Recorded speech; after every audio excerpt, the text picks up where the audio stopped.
Welcome back to the deep dive. Look, we know you're curious. You need to grasp complex stuff, and, well, you need it fast. You don't have time for dense academic reads or drowning in data.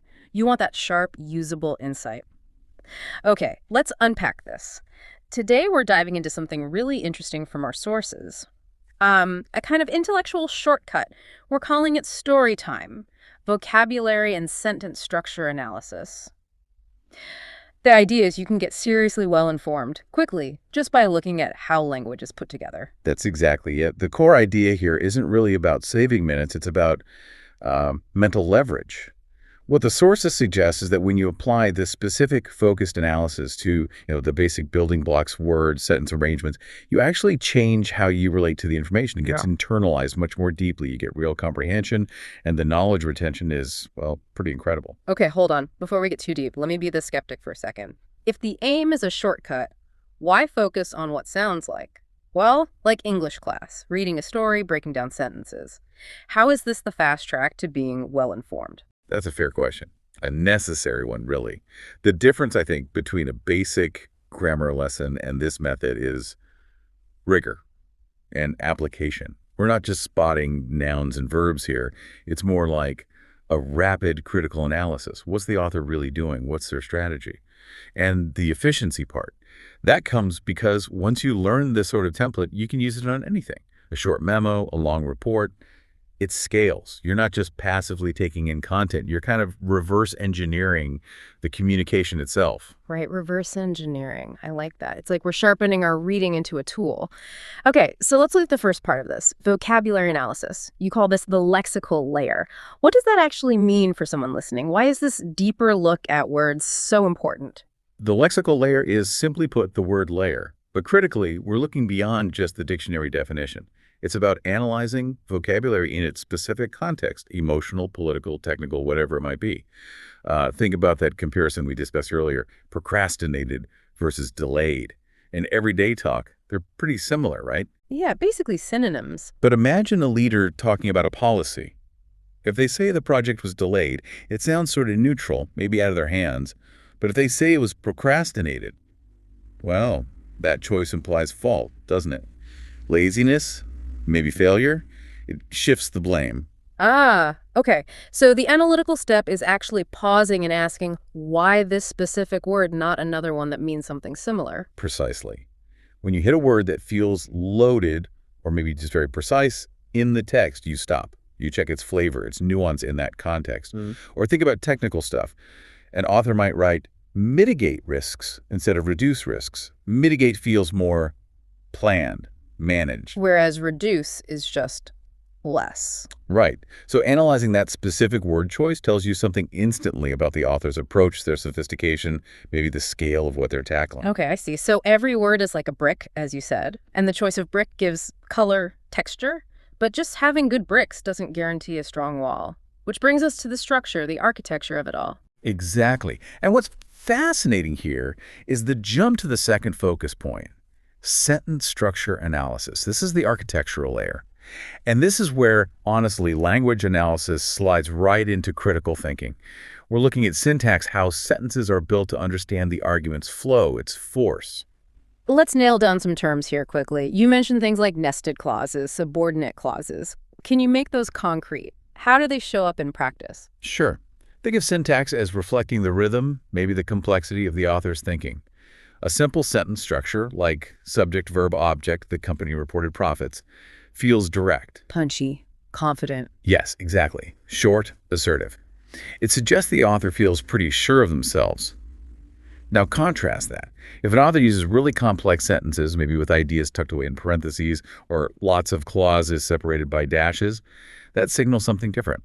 A subordinate clause, for instance, is just a part of the sentence that adds detail, but depends on the main point. If the main point comes first, followed by 5, but only if, or assuming that, clauses. They're hedging. They're covering their bases. Precisely. They're saying, here's the main idea, but, and then they list all the conditions or exceptions. The structure reveals the qualification. That's a brilliant distinction. So if I'm reading, say, a business forecast, and the conclusion is all sharp, simple sentences, I know the analyst is standing by it. But if it's full of complex, tangled sentences with lots of qualifiers, I need to look closer. They're managing risk with their grammar. You've absolutely hit the nail on the head. Analyzing the structure exposes the argument's potential weaknesses or the author's level of certainty. Where do they place the key information?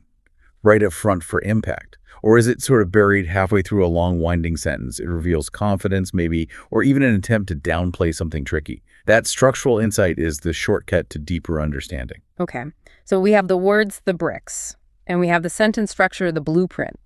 Why is looking at them together so powerful? Why is that combination the key to getting knowledgeable fast? Well, if we connect this to the bigger picture, analyzing them together stopped you from being fooled by just one element.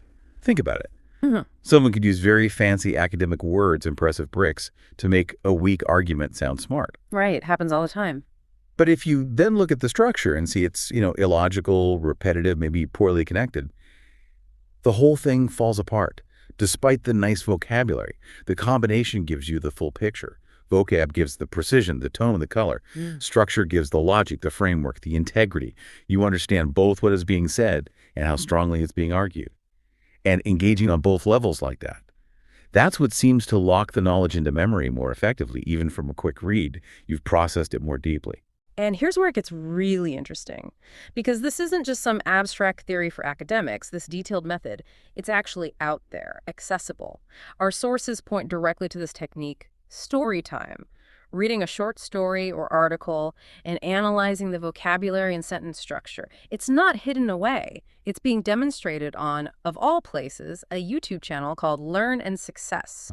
And if you want the specifics, the step-by-step of this kind of analysis we're talking about, it's drawn straight from their episode 89.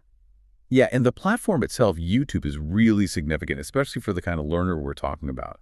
The very fact that this quite demanding linguistic breakdown is packaged for a visual digital platform like YouTube, it suggests something important. It implies that intellectual rigor doesn't have to be locked away or feel intimidating. Complex ideas can be made clear, concise, efficient. It shows deep understanding can be accessible. That really is the core message, isn't it? So wrapping this up, what's the main thing for you, the listener, to take away from this? Someone trying to get informed without endless hours to spare. I think the key takeaway is this. The story time process, that dual analysis of words and structure, it's basically a universal template. It's like a lens you can put over almost any piece of information you encounter, a report, an article, even an email. It lets you quickly gauge the quality, the real intent, the solidity of what's being communicated. And this raises an important question, maybe something to think about after this. When you start applying this not just to one piece, but across different pieces on the same topic, that's where structural analysis gets really powerful. Imagine reading, say, 3 different articles about, I don't know, the economy. They might use similar buzzwords, right? Similar vocabulary. But what if one analyst uses mostly short, declarative sentences? Another uses long, complex sentences full of if-then clauses. And a third uses a lot of passive voice mistakes were made, sort of thing. Even with similar words, what do those different structures tell you? About their confidence, their potential biases, their underlying assumptions, or even goals. That structure reveals the hidden architecture of their thinking. Seeing that, well, that's the deeper level of analysis to maybe start mulling over.